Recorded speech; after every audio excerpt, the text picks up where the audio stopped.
Good evening. Welcome. It is my pleasure to welcome you all here to the Bethlehem Library. I'm Susan Leath with the Bethlehem Historical Association, and we're very excited to have our last talk of our spring speaker series about James Selkirk.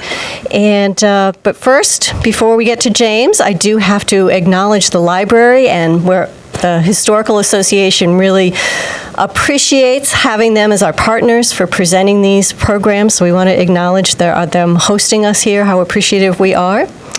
I do have a couple of announcements. I hope you saw a little sheet on the way in about our tea fundraiser that is coming up in a couple of weeks. You have till this weekend to make your reservation.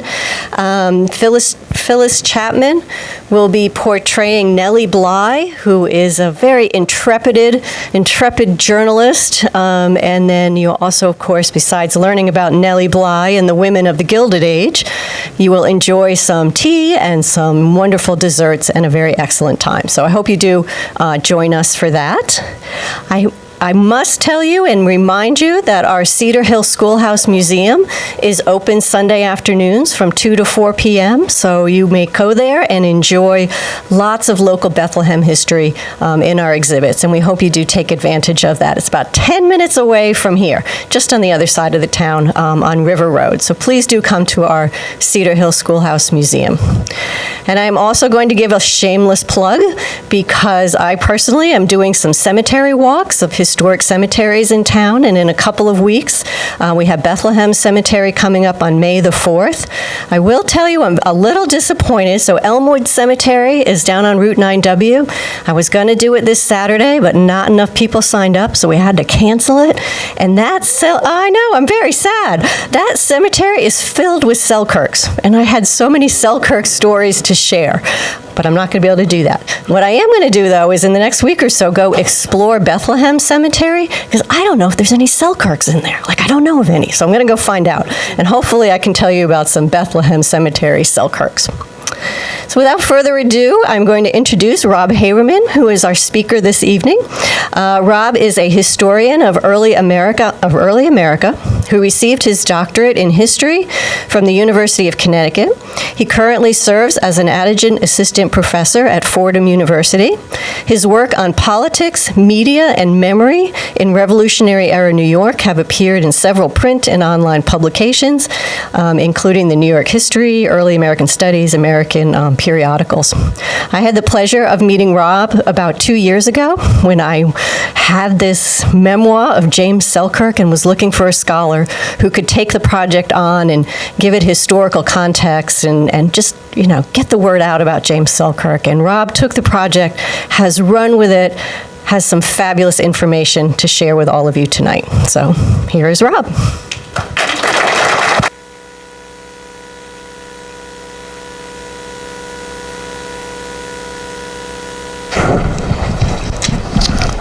Testing. Everyone can hear me okay? Yeah. Well, thank you all for coming this evening. Thank you, Susan, for those kind words. And a special thanks to Ron and Judy Selkirk and members of the Selkirk family who are with us tonight and who have introduced me to this wonderful figure, James Selkirk. So this evening, I'll be discussing the life and military service of James Selkirk, a local figure with whom many of you are already familiar with.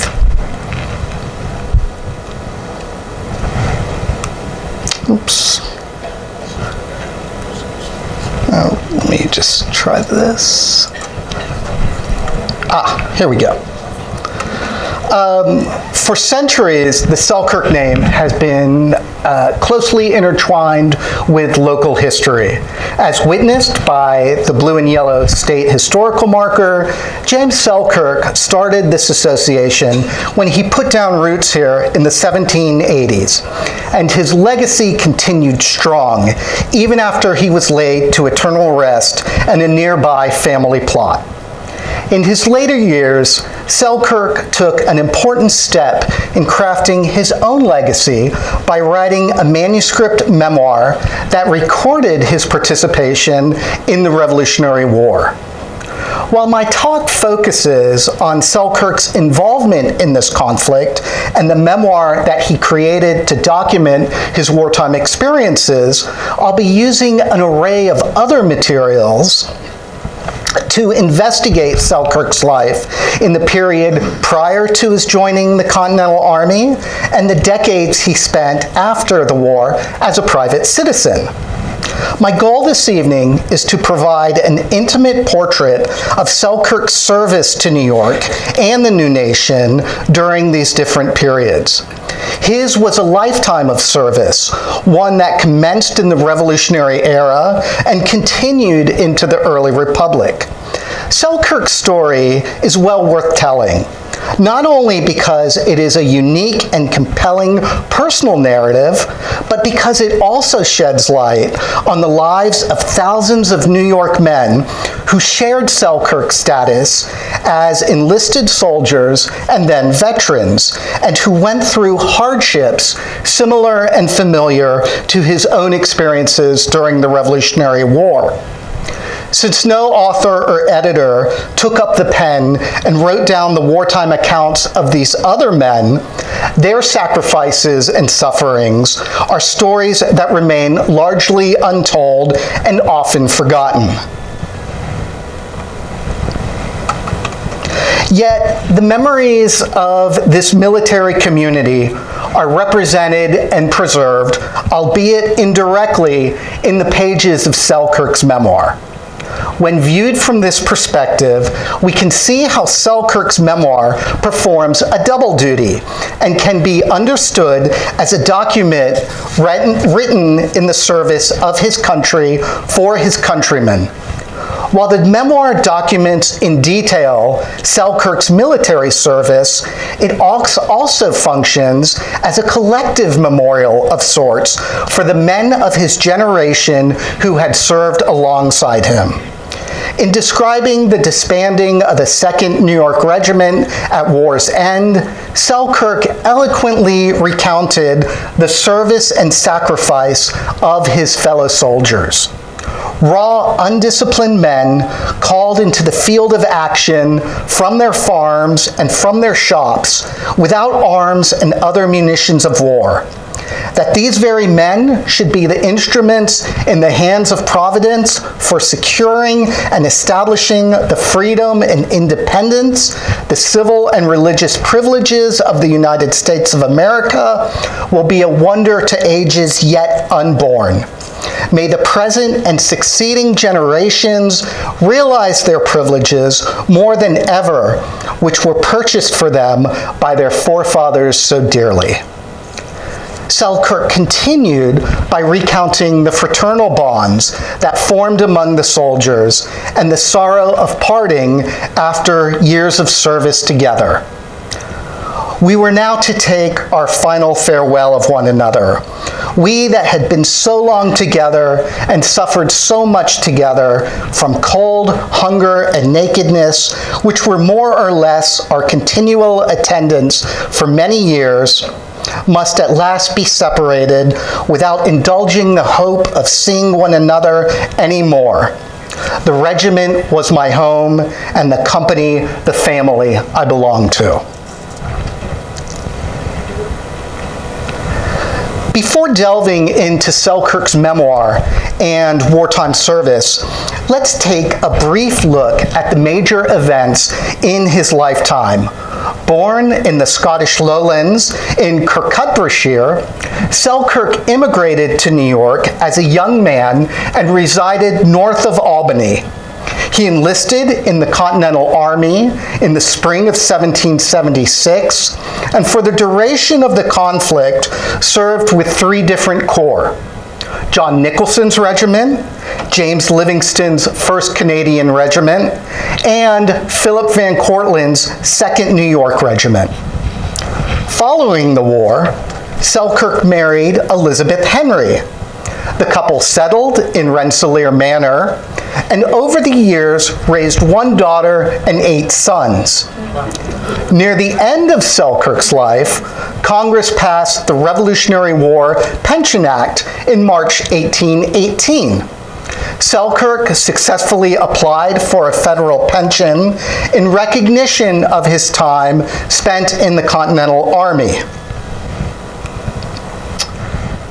Selkirk received an annuity of $96 from the pension, and these benefits passed on to his wife nearly 2 decades after his death.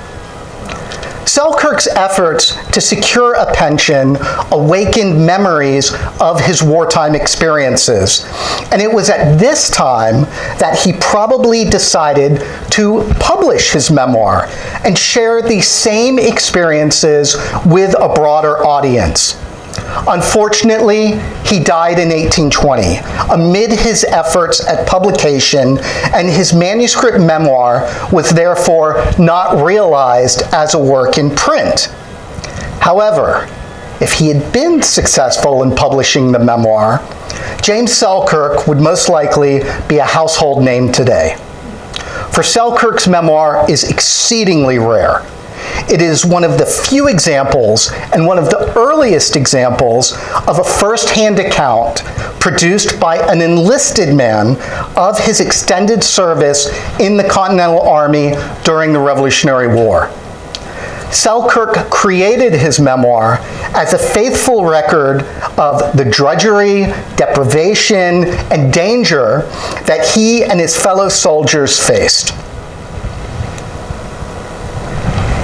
In covering these themes, Selkirk's wartime account shares much in common with a better-known published memoir written by another enlisted soldier, Joseph Plum Martin. Martin hailed from Milford, Connecticut, and like Selkirk, attained the rank of sergeant and endured a lengthy tenure with the Continental Army lasting from 1776 through 1783. Both Martin and Selkirk produced memoirs that are insightful, engaging, and filled with anecdotes of the war centering on the themes of military discipline, ill health and infectious disease, the rigors of combat, unceasing hunger, fatiguing labor, exposure to inclement weather, and tense civilian-army relations. One critical difference, however, distinguishes the two accounts. Martin's work was published in 1830, and since its first appearance, it has been reprinted numerous times, including these editions from 1993 and 2010. Conversely, Selkirk's story, although transcribed, remains unpublished.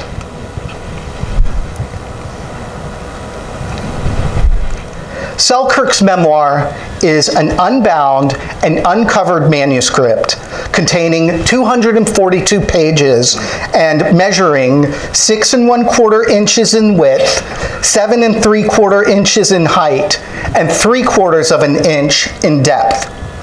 Selkirk probably started writing his account sometime after 1803. He claimed that he took up the project at the urging of his friends and that he had more time to devote to it as he spent less time working his trade as a tailor. The opening section of the memoir, and that is this pages shown here, they show that Selkirk intended for his work to appear as a printed book. They were added after Selkirk had completed the body section of the memoir. On your left, we see special instructions for the printers describing how the memoir's text should be reorganized for publication. In the middle, we see the proposal that laid out the terms for purchasing the work through subscription. And on the right, we have the preface, in which Selkirk explained why he was seeking to have his memoir published. And I want to draw your attention to the fact that the proposal page also appears as a separate printed sheet. So you see here the manuscript version taken from the memoir alongside the printed version. And you also see at the bottom of the printed sheet the names and residences of 8 subscribers, all from Quemens, who had signed up to purchase Selkirk's book once it was printed and bound. In the preface, Selkirk notified readers that the published version of his memoir would be titled A New and Complete History of the American Revolution, and that it would contain his personal account supplemented with a general history of the conflict. Selkirk explained that he opted for this format because he believed that the current generation knew too little about the political and military events that led to their country's independence. I have thought a history of this kind would be both useful and interesting to the public, but more particularly to young men, who has had very little opportunity of informing themselves of the history of the Revolution. Selkirk also expressed dismay and disappointment that younger people did not fully acknowledge or were even aware of the sacrifices made by Revolutionary War veterans. They sometimes meet with an old soldier that will tell them what he has seen and done and what he has suffered with many others through a long and arduous contest with the greatest power upon earth in order to procure the privileges that they now enjoy. But all the information they can receive through this channel comes far short of the whole. Selkirk thus believed that his publication would benefit the nation's youth by educating them on the origins, developments, and outcomes of the American Revolution, as well as the virtuous service of those who fought for the patriot cause. Moreover, Selkirk issued his proposal for publication at a time when there was a growing public outcry over the plight of Revolutionary War veterans, many of whom were not only advanced in age, but were also socially marginalized and destitute. And here we see one of Selkirk's old soldiers depicted in the setting of a Philadelphia street scene. The veteran shown in this painting is obviously impoverished. He is still wearing his regimentals and is eating a cheap meal out of doors. Selkirk knew that the fate of former soldiers weighed heavily on the public mind as citizens and politicians debated the creation of a federal pension program. Even though Selkirk did not explicitly mention the pension issue in the memoir's preface, he still viewed his proposed book as a vehicle for shaping public opinion and drawing attention to the current hardship confronting his fellow veterans. To help raise public awareness about veterans' affairs, Selkirk transformed his personal memoir into a broader narrative of the Revolutionary era. In doing so, he borrowed extensively from David Ramsey's 2-volume History of the American Revolution. In fact, 85% of Selkirk's text consists of material taken directly from Ramsey's publication. First printed in 1789, Ramsey's book provided a comprehensive narrative and analysis of the conflict. It proved a highly popular work on both sides of the Atlantic and went through 7 more editions during Selkirk's lifetime. Now, time does not permit a more thorough discussion of how Selkirk incorporated Ramsey's history into his own writing. So, I'll summarize with 2 observations. First, Selkirk may have borrowed liberally from Ramsay, but he did not simply cut and paste material or copy entire chapters. Rather, he paraphrased when applicable and edited in a judicious manner, inserting what he deemed to be the most relevant ideas and interesting episodes. And second, today, we may equate such acts of textual borrowing with mere plagiarism and consider this as exemplifying either intellectual dishonesty or lack scholarship. However, writers in the early Republic saw it differently. They were more accepting of such activity. They believed that the mark of an accomplished historian was not based on displays of original thought or individual creativity. Rather, it stemmed from the skill of imitating and emulating respected authors. In other words, it was deemed acceptable to use the text of another writer in one's own work. Selkirk's death in 1820 precluded the possibility of him becoming an author in print.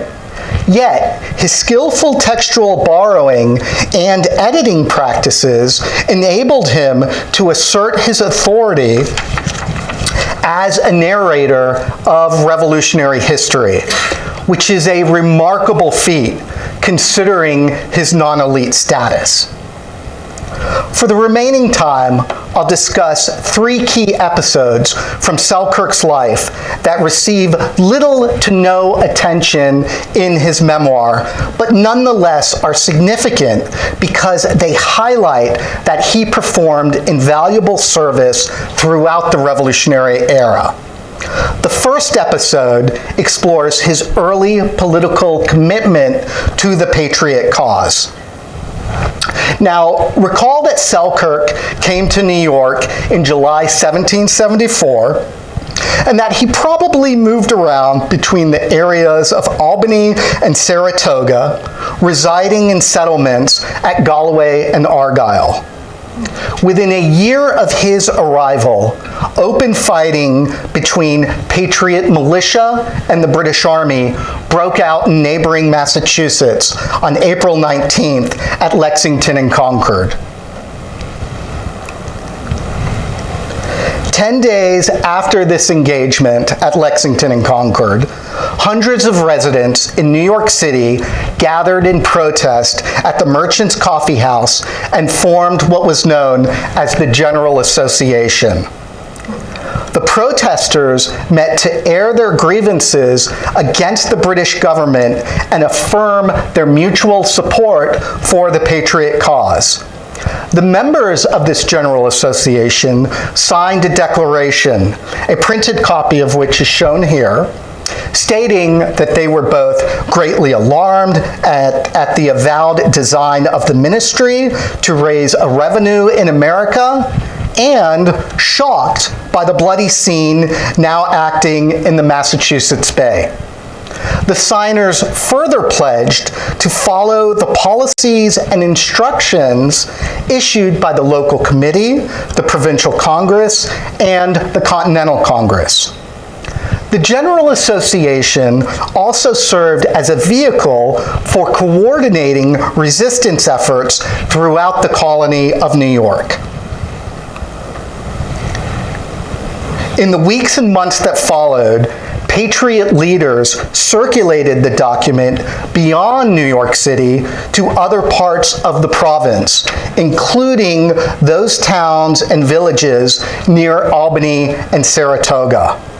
On May 22nd, 1775, residents in Lansingburg and the Patent of Stone Arabia added their names to a list of local signatories. And among the 50 men who joined the General Association at this time is our very own James Selkirk. This copy showing the signers This copy showing the signers is taken from a late 19th century history of the region. Unfortunately, I cannot show you an image of the original document as it is currently missing from local archives.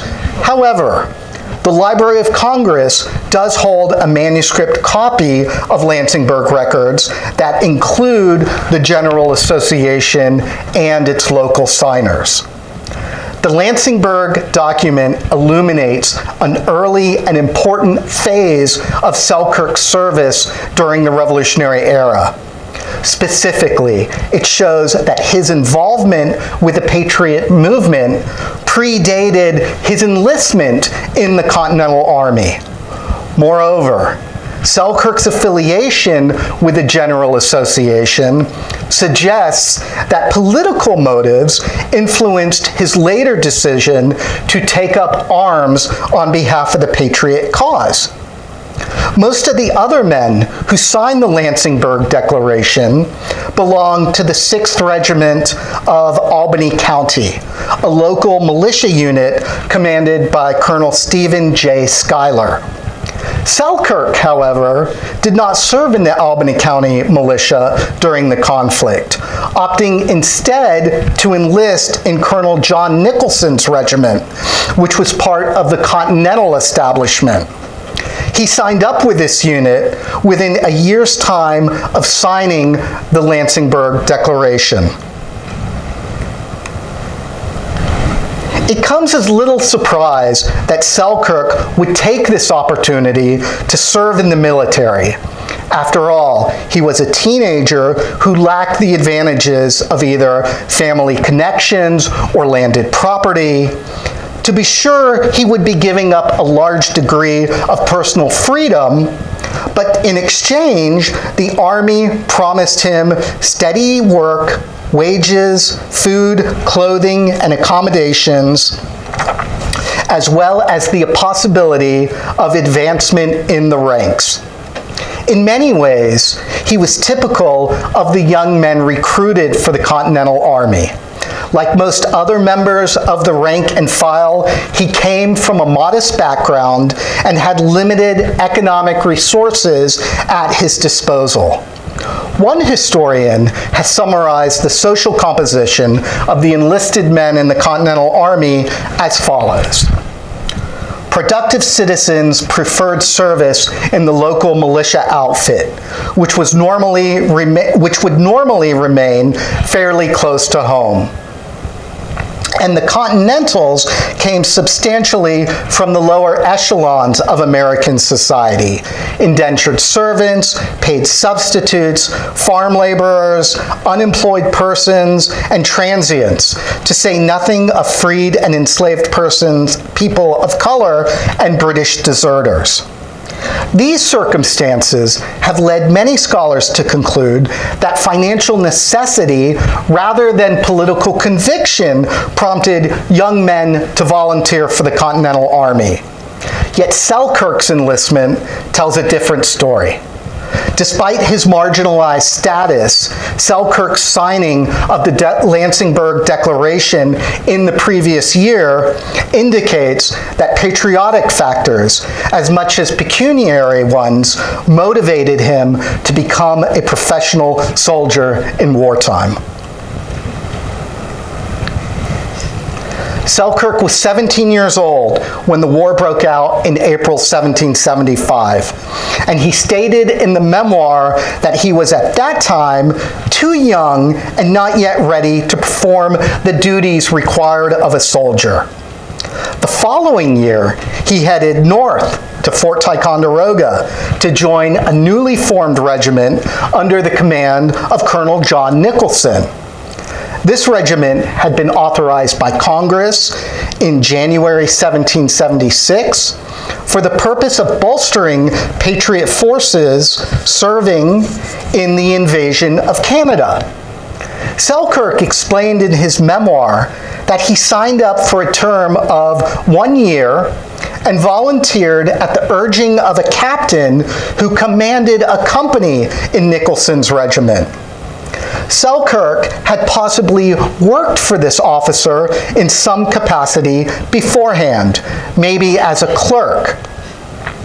So this officer knew Selkirk, and being familiar with Selkirk's penmanship, offered him the rank of orderly sergeant, a post in which Selkirk would be responsible for keeping the company's records, including payrolls, muster rolls, and orderly books.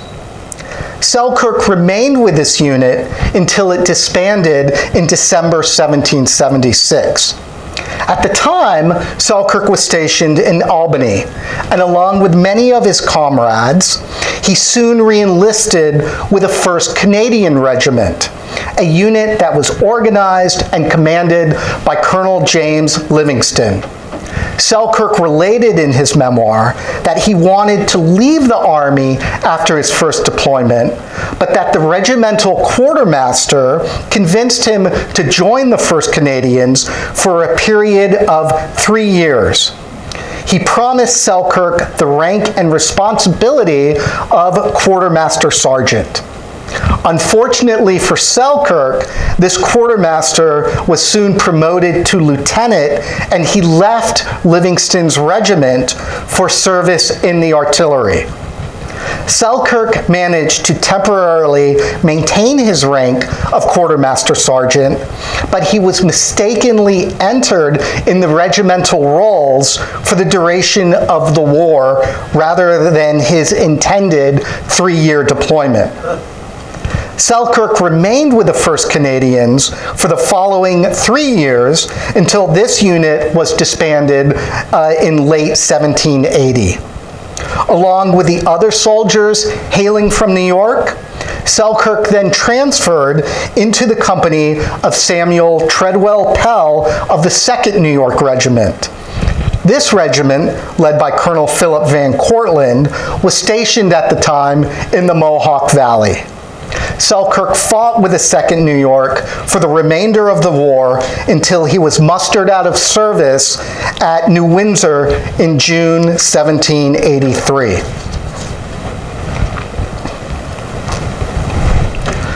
Reflecting his involvement with 3 different regiments, Selkirk's name appears in over 60 surviving muster rolls, payrolls, orderly books, payment accounts, and other military records. And I have 2 such documents shown here dating from the time of Selkirk's enlistment in the 1st Canadian Regiment. We have a muster roll from August 1777 for Timothy Hughes' company, and we see Selkirk listed as a sergeant with the designation that he had signed up for the duration of the war. Next, we have a payroll dated April and May 1778. Selkirk was still serving with Hughes' company and was stationed at this time in the New York Highlands. We see that Selkirk's rank of sergeant entitled him to receive £2 and 8 shillings per month. In his roughly 7 years of military service, Selkirk participated in numerous campaigns, including the engagements at Saratoga, Newport, Springfield, and Yorktown, and he also survived the harsh winter cantonment at Morristown. So Selkirk's wartime experiences can be described as wide-ranging, harrowing, and at times life-threatening. In addition to facing death on the battlefield, Selkirk endured a near drowning in the Chesapeake Bay and suffered from bouts of dysentery and pleurisy while in winter encampments. However, this evening, I'm going to pass over these more dramatic episodes and instead focus on a far more mundane yet critical and often overlooked aspect of Selkirk's service. Specifically, I will be discussing Selkirk's skills as a tailor and his application of the same skills in making clothes to be worn by his fellow soldiers. Now, If you were wondering why I'm focusing on this particular issue of clothing, let me respond with a question. What comes to mind when you picture the common soldiers of the Continental Army? I imagine that this question evokes images and descriptors similar to what we see on the screen. A ragtag band of resolute troops wearing tattered uniforms, many barefoot and freezing, leaving bloody footprints in the snow as they march under the steady gaze of their commander-in-chief. This is the impression conveyed by the 19th century artist William Trago in his famous painting entitled The March to Valley Forge. Trago admitted that he based his artwork on a piece of writing that appeared in Washington Irving's 5-volume biography of George Washington. This passage by Irving that inspired Trago reads as follows. Sad and dreary was the march to Valley Forge, uncheered by the recollection of any recent triumph. Hungry and cold were the poor fellows who had so long been keeping the field. Provisions were scant, clothing was worn out, and so badly were they off for shoes that the footsteps of many might be tracked in blood. Over the years, these visual and textual representations have seeped into the public imagination and have attained the status of an old chestnut. However, these representations are in fact more than mere cliches. For soldiers of the Continental Army, these horrible conditions were lived experiences. Officers and enlisted men alike lamented the shortage of appropriate uniforms and blankets, and further bemoaned the failure of the civilian governments and the military establishment to resolve this issue. Not surprisingly, Selkirk's memoir contains numerous anecdotes about how the military seldom furnished its troops with adequate clothing and supplies, especially during the winter months.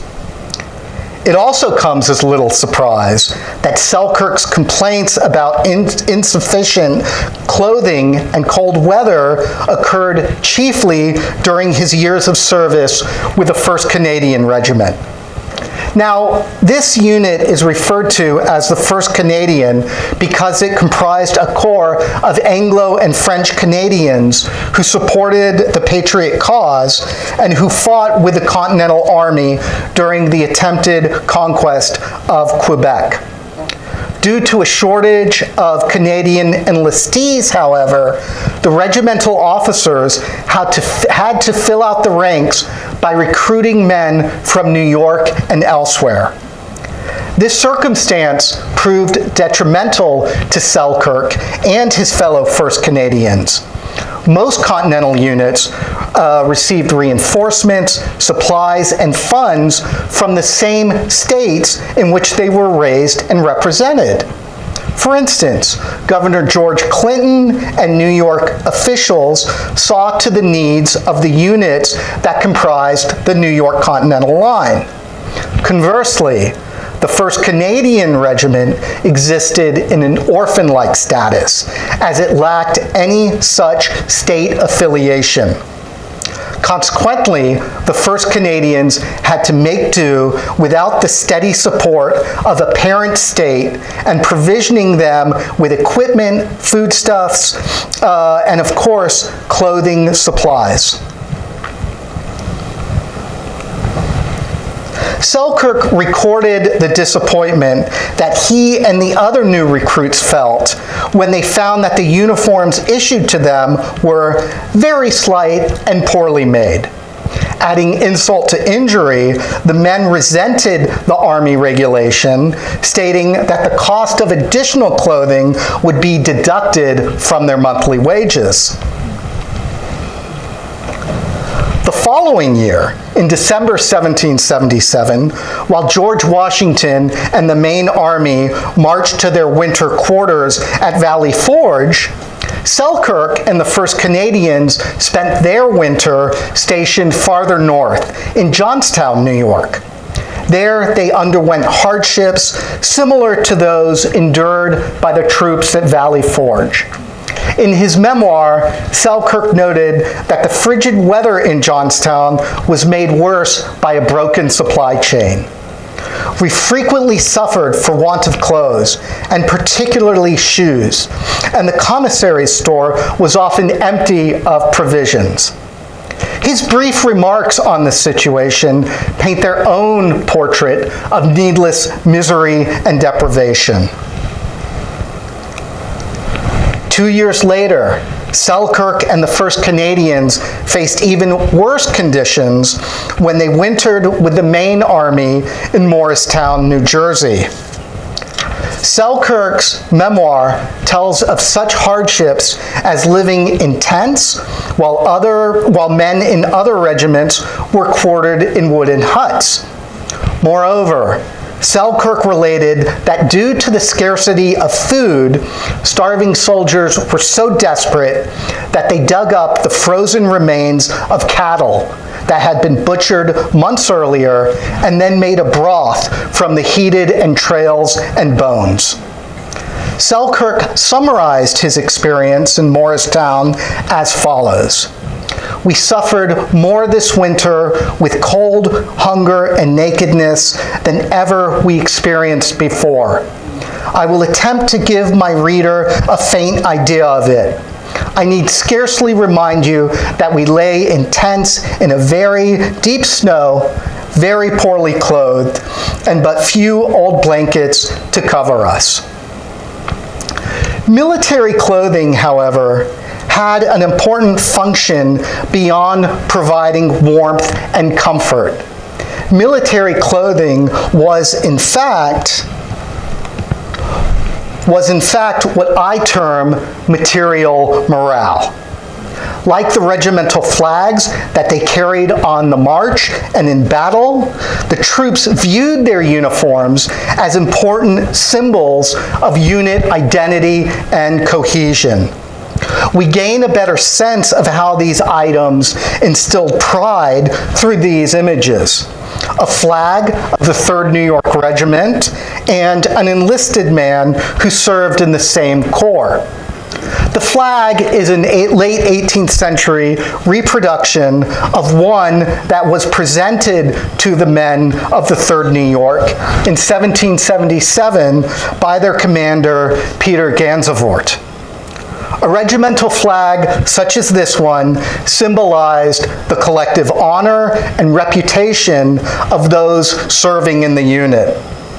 We see in the accompanying image how the uniform of this private imbued its wearer with a smart and warlike appearance, and that its distinctive components, including the cut and color of the coat and facings, the buttons, headgear, and badge, both physically and psychologically bonded the soldier to his respective regiment. In his memoir, Selkirk recounted that the quality, availability, and uniformity of military garb had a very real impact on the morale of enlisted men. In his final 2 years of wartime service with the 2nd New York Regiment, he frequently lamented that the men in his company presented a hodgepodge and shabby appearance. For instance, while marching to join his new regiment in Albany, Selkirk spent an evening in Kinderhook.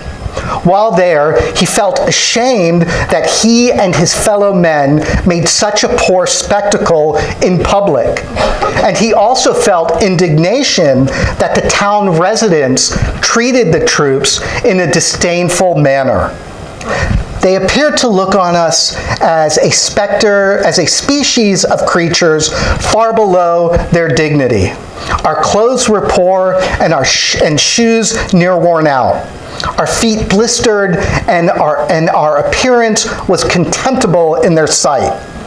Thus, we had patiently to bear the sneers of those for whom we had suffered everything. When the 2nd New York was mustered out of service at the war's end, Selkirk found it disgraceful that he did not have a proper suit of clothing for his homeward journey. We were discharged without a cent in our pockets to help us in our respective journeys, and with but a few shabby and almost worn-out regimental clothes. These were the badges of a victorious army returning to their native homes. Summarizing at the war's end how significant uniforms were for maintaining military morale, Selkirk observed, "As to our clothing, we never made that respectable appearance in uniform like other nations until near the conclusion of the war. Although we had to keep ourselves always clean, yet our clothing, being of different colors, made a very poor appearance." We see from these examples that the troops of the Continental Army paid much attention to the condition of their uniforms. Commanding officers realized that the items of clothing issued to the men needed to remain durable, so they instructed that each regiment should include a complement of tailors. James Selkirk served as one of these soldier tailors. Selkirk had apprenticed as a tailor in Scotland, and although still young and relatively inexperienced, the records indicate that Selkirk was in fact quite skilled in his trade. Skillful or not, Selkirk barely made any mention of tailoring work in his memoir. Whereas this absence implies that he did not take a personal pride in performing this duty, I contend that his role in making clothes for his regimental community probably ranks as his most invaluable and essential contribution throughout the entire war.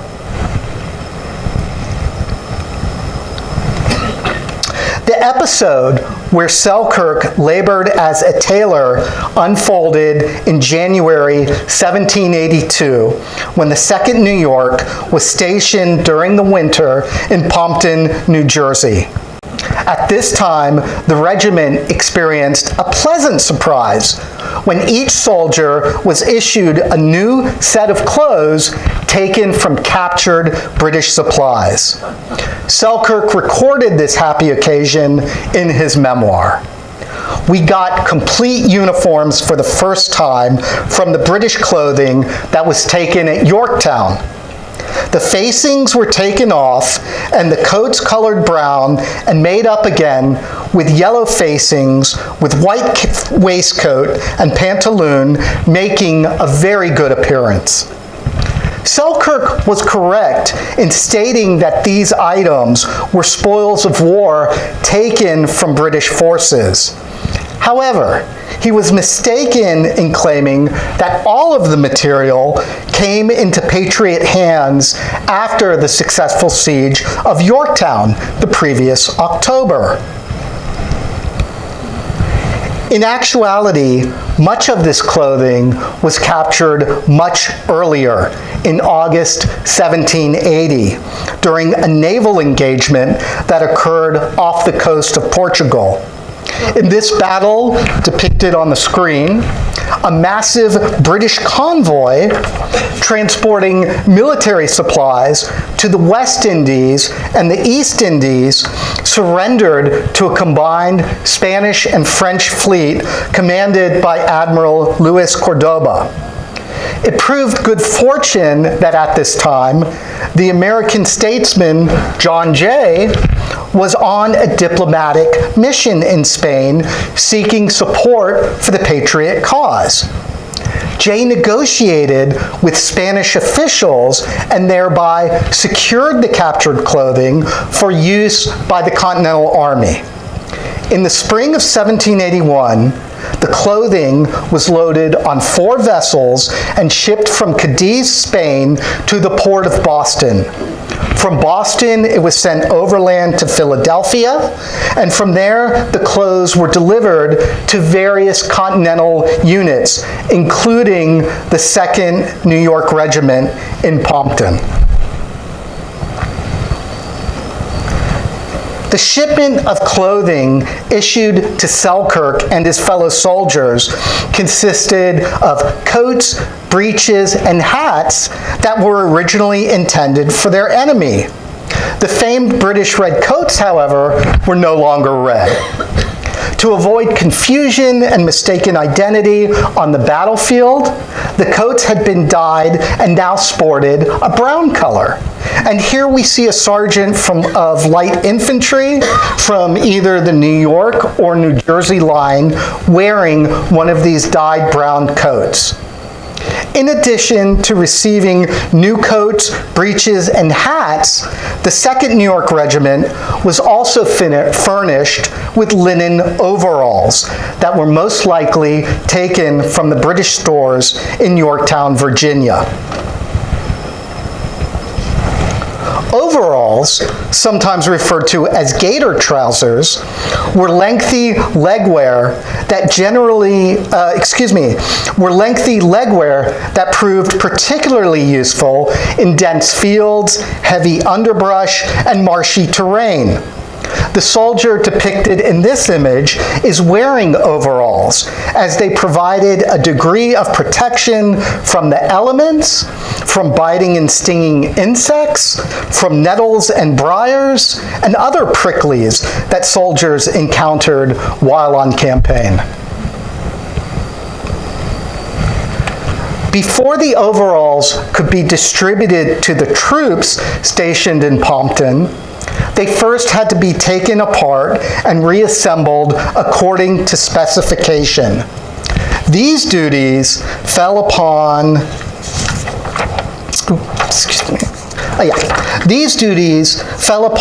the men who served in the regiment as tailors and the women who served in the regiment as camp followers.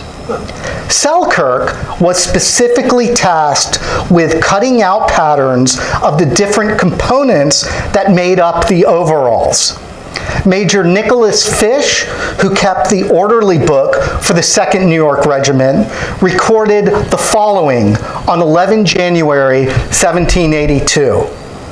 Sergeant Selkirk of Captain Pell's company will cut out, under the direction of Mr. Connolly, all the overalls that are to be made, and there is not to be the least addition or alteration of any kind made in the cut or fashion of the patterns delivered to the companies by any of the company tailors. Before continuing, I want to draw your attention to a seemingly minor detail. You see Sergeant Selkirk mentioned by name in this orderly book. This inclusion of Selkirk's name may seem trivial, but it does in fact underscore the significance of his tailoring work for the Army. Each Continental Regiment maintained an orderly book that contained a daily account of the unit's organization, rules, routines, and tasks. The names of officers appear on almost every single page of these orderly books. Yet, the names of the lower ranks, the privates, corporals, and sergeants, they are almost entirely absent from these records. So this is a rare exception, where we see an enlisted man identified by name in an orderly book. The inclusion of Selkirk's name in the official record also shows that the regiment formally recognized his labors and credited his role in making the overalls. Make no mistake, this task placed an enormous burden squarely on his shoulders. Selkirk was responsible for cutting out patterns for nearly 400 officers and enlisted men of the 2nd New York Regiment who were encamped at Pompton. Not only was Selkirk expected to carry out his duties in a timely and efficient manner, but he was forced to do the work alone. Now, this was supposed to be a group project. As Selkirk explained in his memoir, I was appointed in regimental orders to superintend a piece of mechanical business with 3 or 4 others to assistants. But these others did not please the paymaster, who had the charge of the whole, and dismissed them in 2 days' time, and the whole work devolved on me, which took me about 6 weeks to accomplish. When this was done, I, with 3 or 4 more, obtained a pass to go into the country. This passage shows that at the completion of his onerous task, Selkirk's commanding officers did more than merely record his loyal service in the regimental orderly book. They also rewarded him with a much-deserved and no doubt much-needed furlough, which is a temporary leave of absence from military duty. Granted a 1-day pass, Selkirk no doubt relished the opportunity, however brief, to go into the country and thereby leave behind the labor, discipline, and monotony of camp life. Unfortunately, Selkirk received neither a fair compensation nor a just reward when he was demobilized at the end of the war. The 2nd New York was one of several Continental regiments that was stationed with the main army at New Windsor, and it was dismissed from active service in early June 1783. Selkirk noted with sadness that he was leaving a community of brethren who had shared greatly in suffering and sacrifice. Selkirk also expressed deep disappointment that the soldiers did not receive the full wages that were due to them. This was by no means a new experience. Throughout his wartime service, Selkirk had the frequent misfortune of having his payments in arrears. For instance, in the summer of 1780, the regimental paymaster for the 1st Canadians reported that his trunk containing the 3-month payroll for the entire regiment had been stolen. The culprit was never found, and the missing money was never recovered. The civilian and military authorities, as far as I know, took no action to ensure that the soldiers received the rightful payment. And the soldiers themselves had no recourse, as their regiment was disbanded months after the incident. In short, Selkirk and the 1st Canadians were never paid for that 3-month period. Selkirk and the members of the 2nd New York Regiment faced a similar setback in the summer of 1783. Before parting ways and leaving the New Windsor cantonment, these men received a payment for 3 months of service. However, Congress lacked the funds to properly pay the troops, and instead of receiving currency, the soldiers received their wages in the form of certificates that could be redeemed in full value in the future. Naturally, most soldiers, including Selkirk, needed money right away, so they ended up selling the certificates soon after receiving them. Selkirk reported that he sold his certificate for less than half of what it was worth. Selkirk's memoir further reveals how the men in his company felt highly frustrated and defrauded upon receiving these certificates. Sometime before we were discharged, we received an obligation for some pay, and from necessity had to sell them for a small sum, which was of little service to us. I and some of my messmates sold ours for about 8 shillings on the pound and purchased some clothing that we might appear something decent when we quitted the military scene.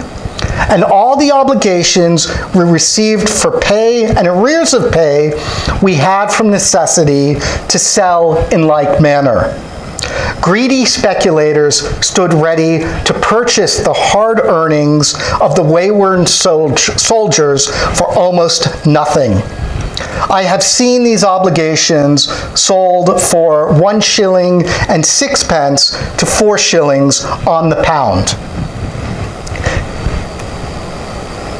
In desperation, Selkirk approached his lieutenant colonel, a man by the name of Robert Cochrane, seeking advice and probably financial assistance.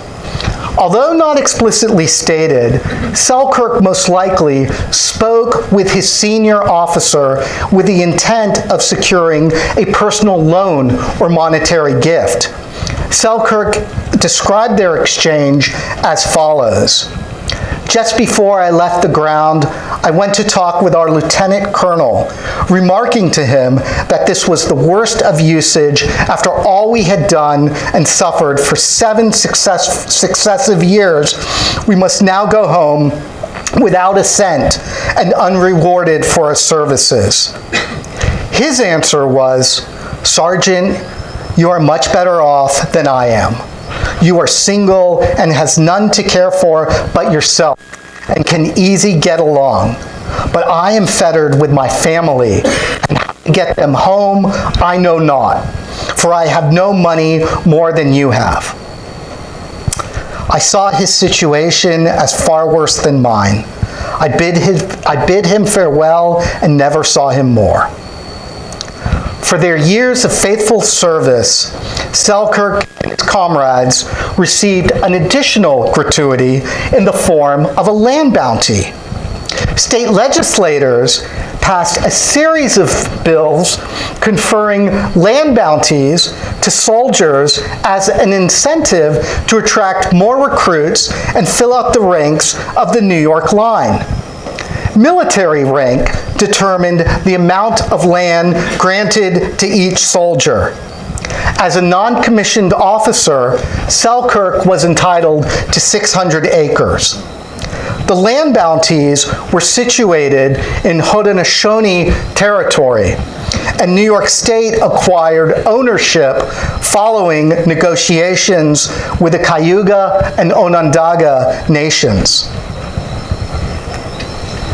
This transferred territory was known as the Central New York Military Tract and consisted of over 1.5 million acres located south of Lake Ontario in the Finger Lakes region.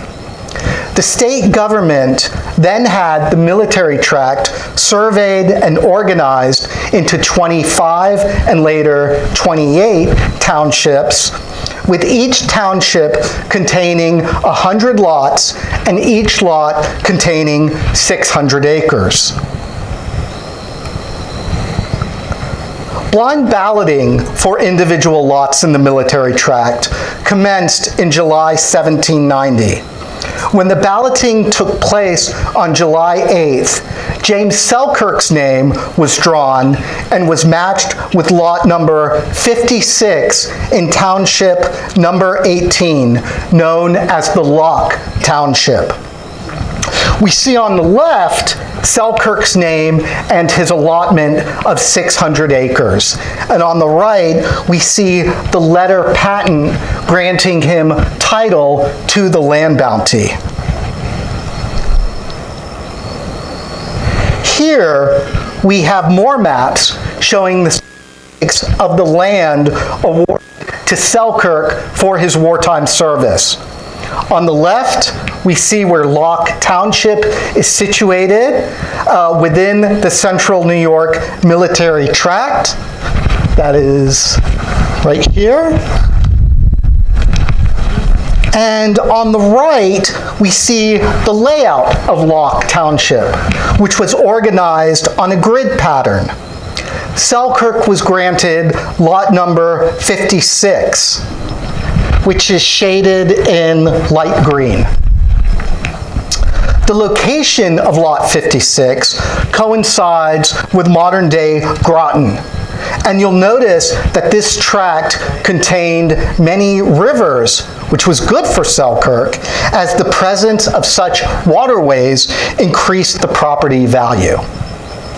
However, Selkirk did not attend the drawing on July 8th, nor did he claim the patent for his assigned lot. In fact, by 1790, Selkirk was no longer the rightful owner of Lot 56, as he had earlier sold off his land rights. Selkirk had good reason to sell his tract and not relocate to the borderlands region. After taking leave of the Army in 1783, Selkirk eventually moved to Albany, where he met Elizabeth Henry. As you see from the register of the First Presbyterian Church in Albany, the couple married in January 1786 and settled in nearby Rensselaer Manor. On the bottom right of the screen, we see a page taken from the Selkirk family Bible. We see from the third entry that James and Elizabeth had their first child, James Jr., in August 1788. With their new family and home on the Hudson, the Selkirks were content to stay put. So Selkirk ended up selling his land rights to William McGill. We don't know exactly when this transaction took place, but it occurred between 1784 and 1789. William McGill was a well-off Albany merchant who speculated in land bounties.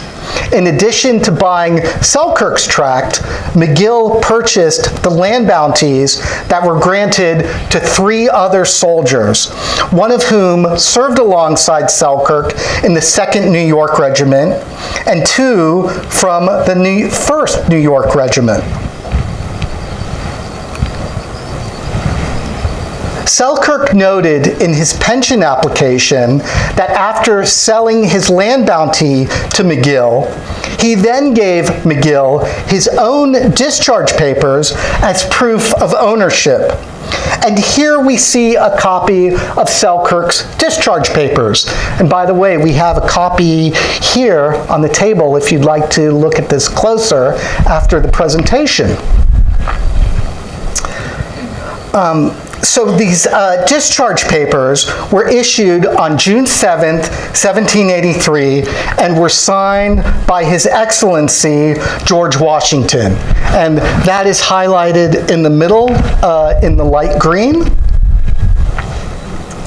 I have also highlighted the bottom section showing that Selkirk earned the Badge of Merit, a distinction awarded for 6 years of faithful service.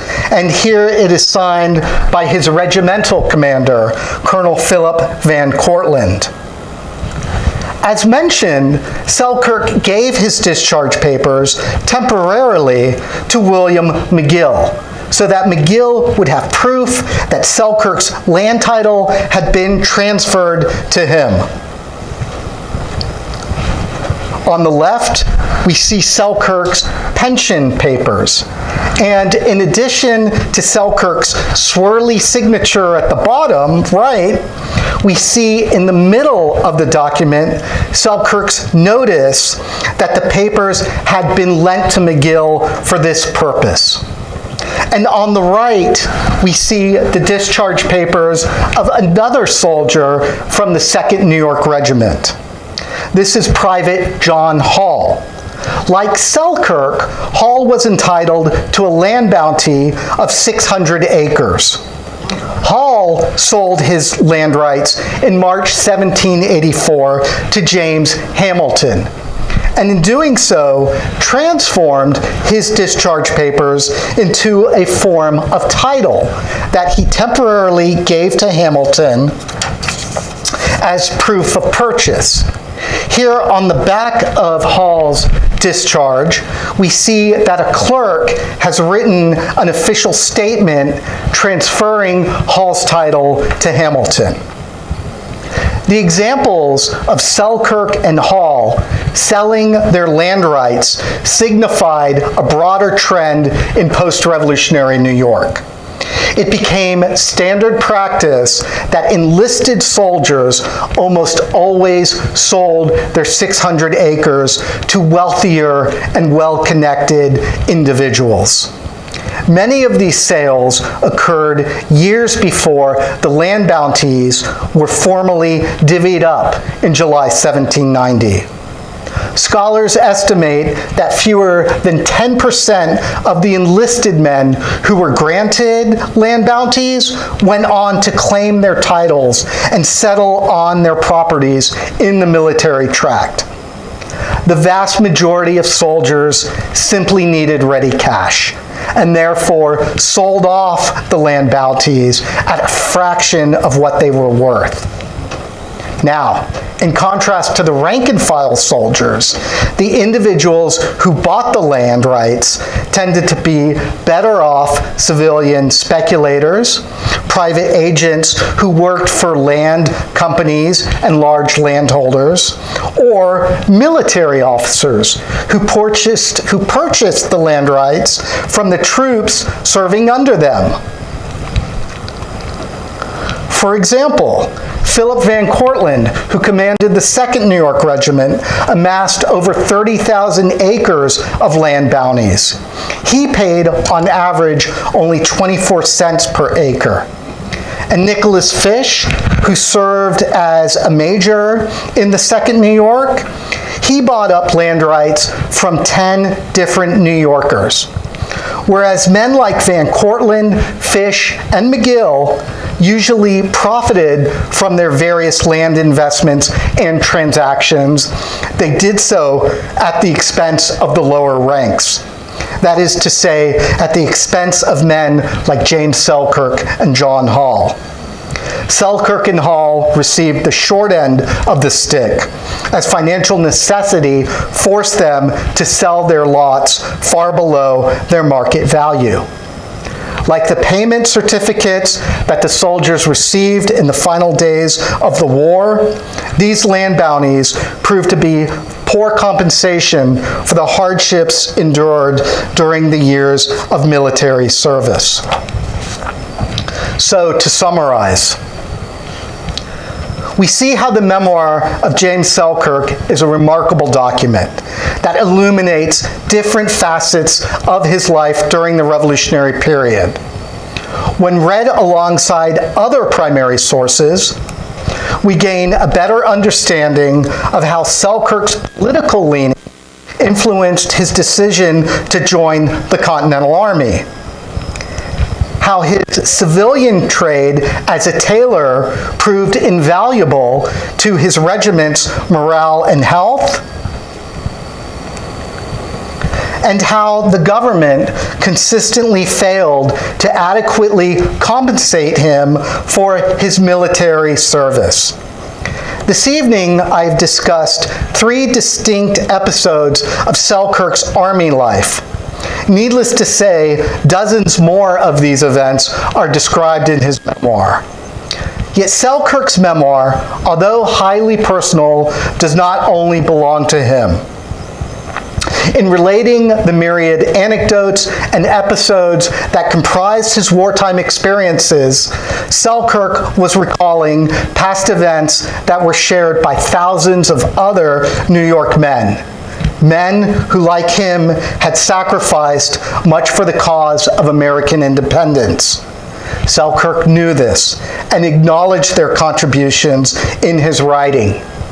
In making the memoir and seeking to have it published, Selkirk was not merely furthering his own interests, he was also laboring on behalf of his fellow veterans. In writing his memoir, Selkirk was indeed writing in the service of his country. Thank you.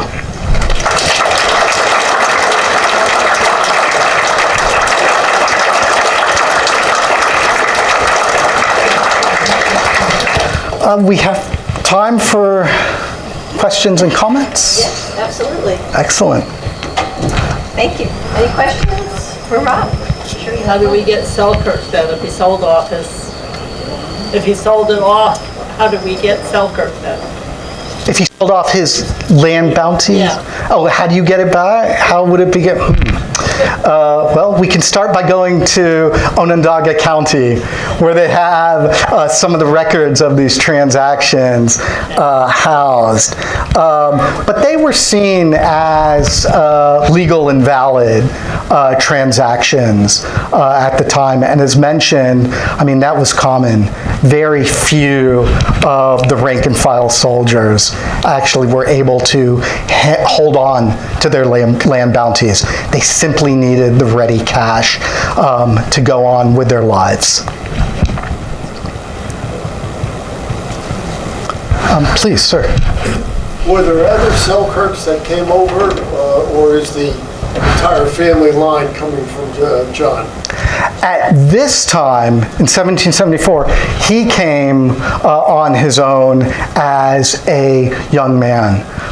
Not entirely sure as to the circumstances, whether it was push or pull factors, but nonetheless, it would be common for young men to strike out on their own and seek their fortune, seek their opportunity, employment in the colonies. Please. Do you know if he continued as a tailor for his livelihood after he was discharged? Yes, indeed he did. There are the records, surviving records indicate that he was working as a tailor when he settled in Bethlehem. Thank you. Yes. Do you know how he ended up down the river in the hamlet of Selkirk? At that time, I do not know. I'm going to the Henry family. Well, when he came, okay, so when coming to New York from Scotland, okay, Selkirk was on his own, but there were members of another Scottish family whom he traveled with aboard the ship the Gale, which came into New York Harbor, and including his future wife, Elizabeth, who was quite a young girl at the time, was aboard the ship, and other members of the Henry family. So he had made this connection with them back in 1774. So after the war, he was probably, trying to figure out how he would restart his civilian life, how he would make a living, how he would settle. So he knew some people, the Henrys, and chose to probably live with them. The Henrys were already in Bethlehem. Right, and the Henrys are located in. Thank you.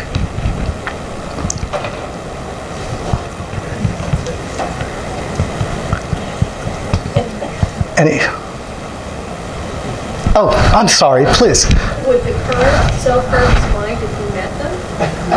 Oh, please. Ron, Judy, would you like? And any other members? I think there's quite a few in the audience. Stand up so we can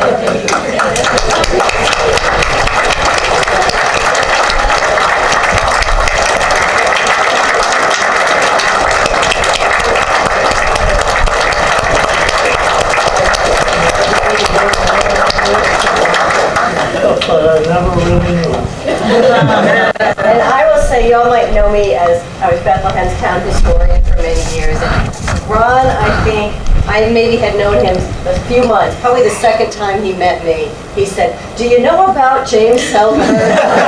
let me forget it. And so that's where I got my interest in the Selkirk And family. she's done a wonderful job. Absolutely, from Ron, yep.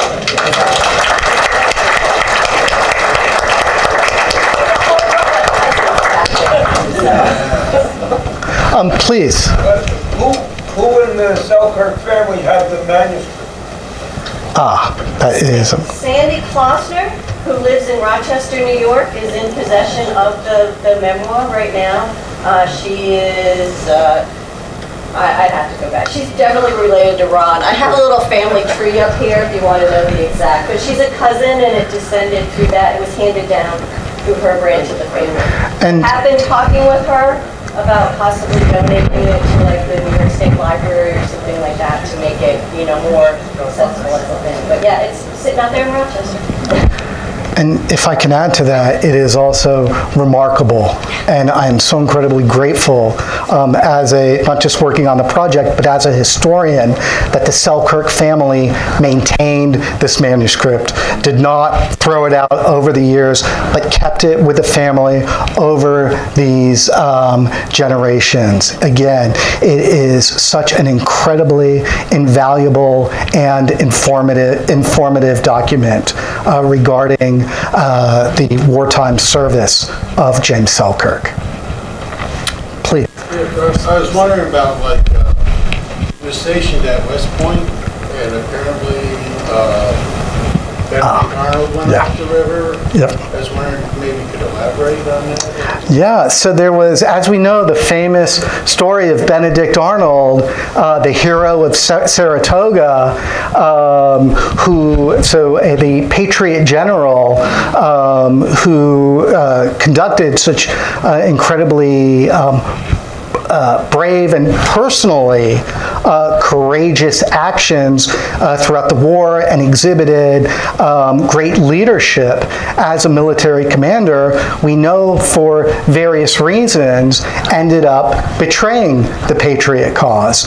And specifically, as is mentioned, Benedict Arnold, along with Major John Andre, was part of a plan where he was going to give up this really one of the most important fortresses in the United States, West Point, which controlled basically the entire Hudson River Valley. Arnold had agreed to give up the plans to West Point to turn over the fortress to the British. And on the evening when this occurred, Arnold makes his escape aboard a British ship. I'm not sure if it's a sloop, the Vulture, thank you. And Selkirk's regiment, is one of the only patriot units, and he was stationed in the vicinity of West Point, that recognize what's going on, that Arnold has betrayed the Patriot Army and is making their escape, and is making his escape to the British lines. And Selkirk writes about this episode in his memoir about how his unit, how they take measures to fire upon the Vulture, but at this time the Vulture was too far downstream and was able to successfully make its escape. But it is a highly dramatic episode. Thank you for pointing this out as well, because you don't have that many eyewitness accounts of what happened that evening, except for what we have. I mean, there are a few that were written, but Selkirk's memoir is a very important episode for this, is an important account of this episode. Yes, in the red. And I'll go back to you. Since he was in Windsor in 1780, did you touch anything on the Newburgh conspiracy and the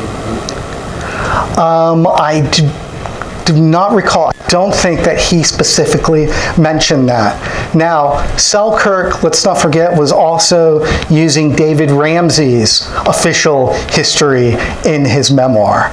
So more than likely, it is incorporated via the Ramsey's text as well. But Selkirk, in terms of his personal account, the first section of the memoir, there is no specific mention of that affair. Maybe you could elaborate a little bit about how the memoir is divided up, because we've all heard the Ramsey, he took so much from Ramsey, but there's right. that separate section, right? I think it'll help. Let me just go back to the printed,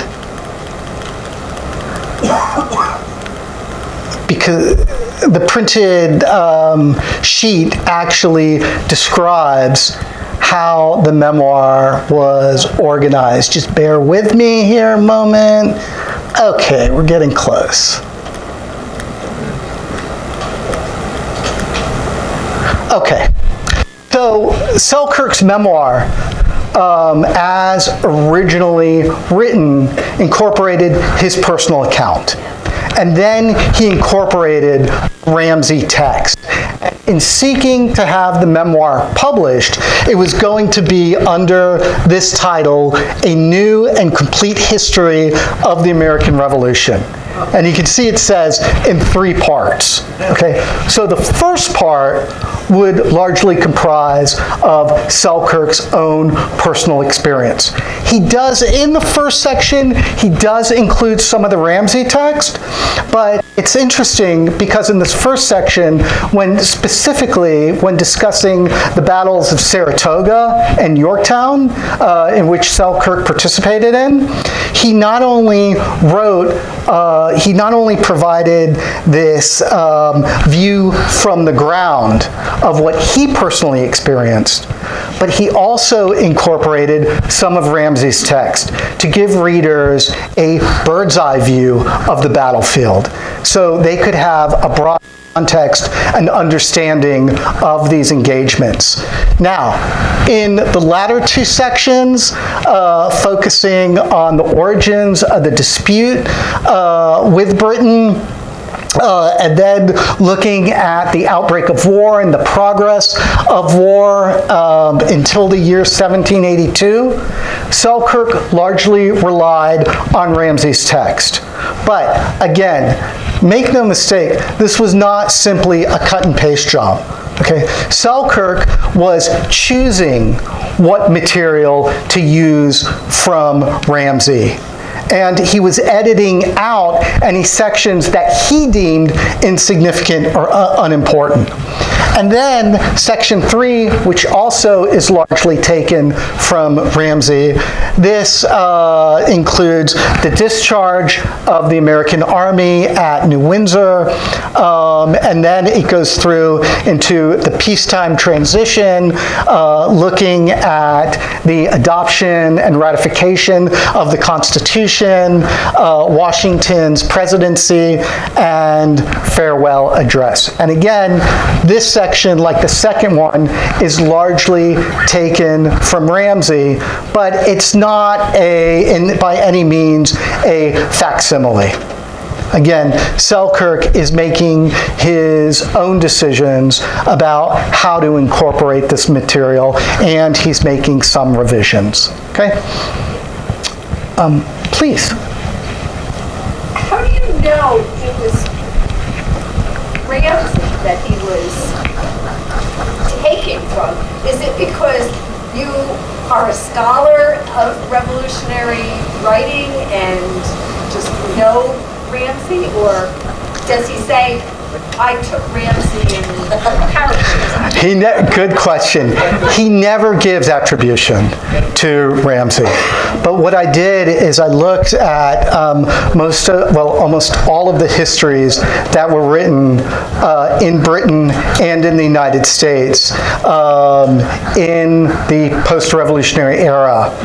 And I've actually found, taken from Selkirk's memoir, I've documented every single passage every single sentence and can trace it back to the exact page and section from Ramsay's to volume history. So you're able to mirror it. Yes, there is a concordance of the work. Fascinating, absolutely fascinating. It was, and again, I mean, it was useful in terms of understanding that Selkirk, again, was just not slavishly copying from Ramsay's text, but he was acting, he was working, again, as a judicious editor and making these important decisions as well.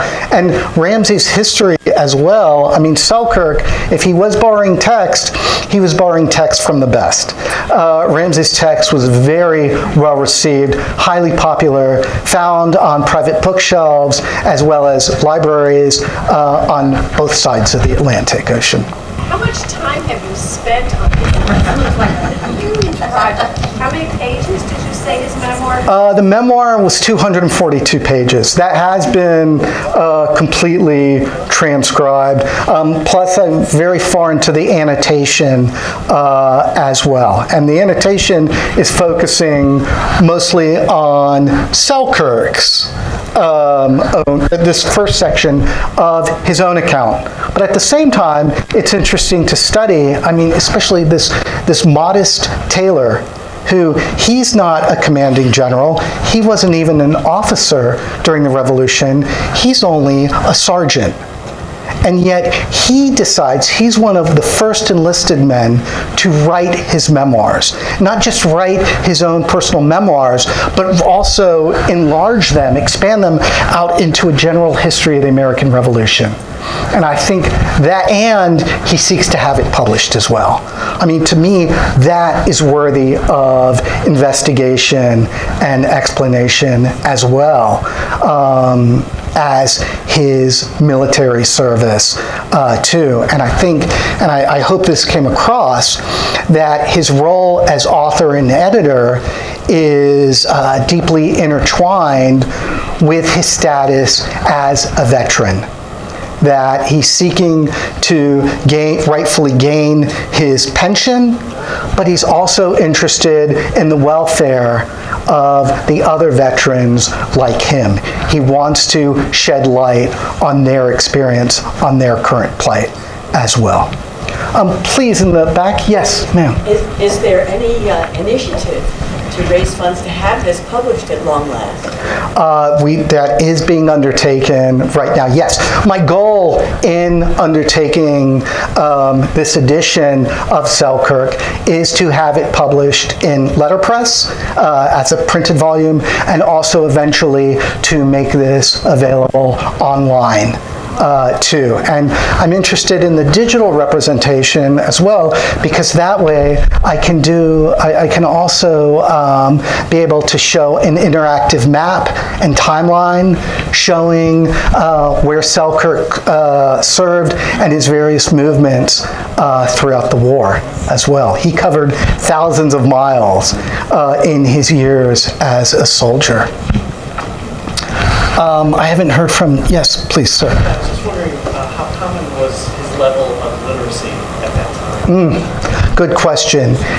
So Selkirk, it's interesting that one thing I'm grateful for is Selkirk has a fairly legible hand. Okay, it's highly compared to a few other individuals who I've read from the period. Yeah, this was there was not a real difficulty in reading his script.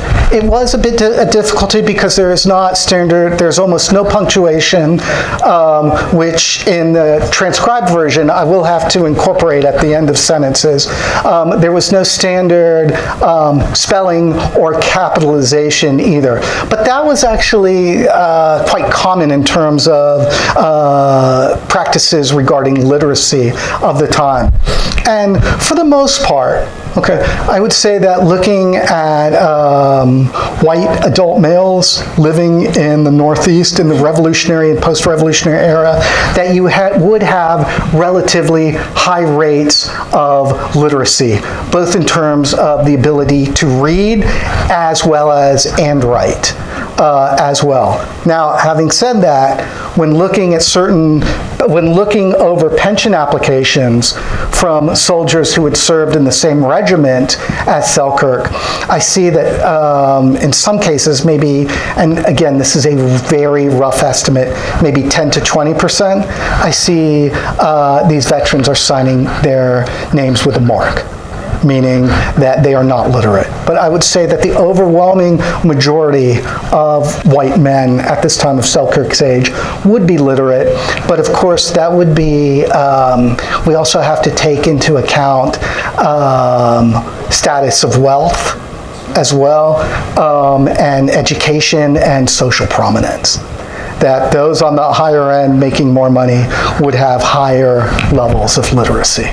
Was all his formal education in Scotland before he came? To my understanding, yes. And there is, looking at family histories, his uncle, who played a key role in his education, was quite a learned figure, and saw to it that Selkirk was properly educated. Please. Yes. Oh, sorry, Susan. I'll let you. Oh, yes. Is any of his residences still standing? His residence? Yes. Yes. So Please, I'm going to defer to. are they open to the public? No. There's a home in Selkirk, in our hamlet of Selkirk, that we believe was his, but it's private property. And it's been changed tremendously, so. It's part of a bigger house now. Yeah, it's part of a bigger house, it's changed tremendously.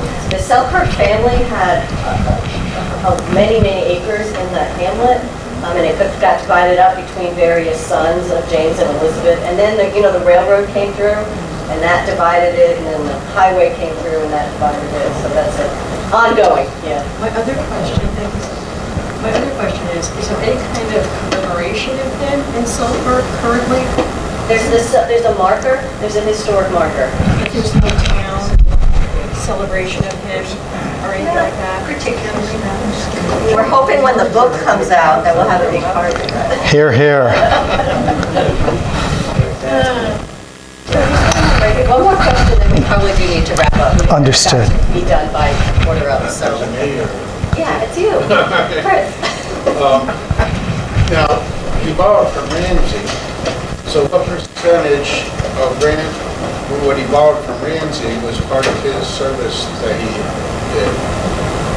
Or is he just using it to fill in the whole?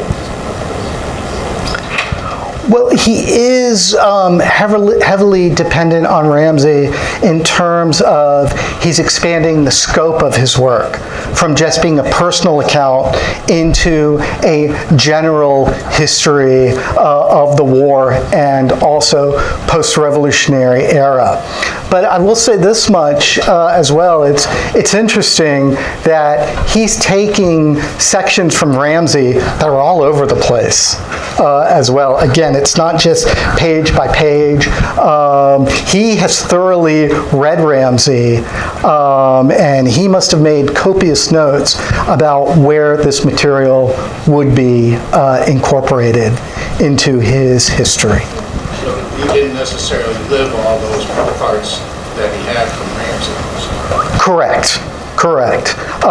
The personal account, and Selkirk does not make the claim either in the second or third section that these are representative of his own personal experiences. Again, this is fulfilling his objective of providing readers with a broader narrative of the war itself and its aftermath. All right, well, I want to get